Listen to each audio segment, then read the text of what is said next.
बाबा के दिए जादुई खड़ाऊ पहनकर राजकुमार 7 समंदर पार करता हुआ आखिरकार सिंगल द्वीप तक पहुंच गया। उसके पास वो सभी चमत्कारी वस्तुएं थीं, युक्ति द्वारा दिया गया काला और सफेद बाल और बाबा की दी हुई अदृश्य करने वाली विभूति। जैसे ही वो किनारे पहुंचा, उसने देखा वहां भयानक राक्षस पहरा दे रहे थे।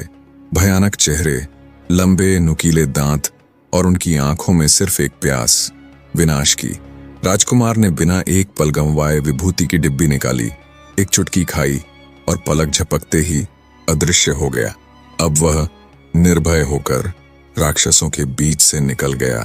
राजकुमार जानता था उसे कोई देख नहीं सकता, पर वह सबको देख सकता है। उसने पूरे नगर का चक्कर लगाया। नगर अनुपम सौंदर्य से भरपूर, हर गली सुगंधित फूलों से सजी, हर मोड़ पर गुलाब जल की बूंदें और लोग जैसे स्वर्ग से उतरे हों। राजकुमार मुग्ध था। क्या यह इंद्रपुरी है? राजकुमार पूरे नगर में घूमता रहा। उसका मन बहे जा रहा था इस स्वर्गिक दृश्य में। लेकिन तभी उसे अचानक ध्यान आया, मैं तो अदृश्य बन चुका हूँ, पर अपने असली रूप में वापस कैसे आऊंगा? यह सोचकर उसके चेहरे पर हल्की सी व्यंग्यात्मक मुस्कान आ गई। क्या अब सदा के लिए छाया बनकर घूमूंगा? वह परेशान होने लगा। उसकी हैरानी बढ़ती जा रही थी। तभी एक प्रकाश सा हुआ और बाबा, जिन्होंने उसे विभूति दी थी, सामने प्रकट हो गए। यह लो, दूसरी डिब्बी। बाबा बोले, इसे खाते ही तू अपने असली रूप में आ जाएगा। राजकुमार ने डिब्बी को श्रद्धा से हाथ में लिया। बाबा ने चेतावनी दी, पर ध्यान रखना, इसका इस्तेमाल बहुत सोच समझ कर करना। यदि राक्षसों ने तुझे देख लिया तो तुझे कच्चा ही चबा जाएंगे। यह कहकर बाबा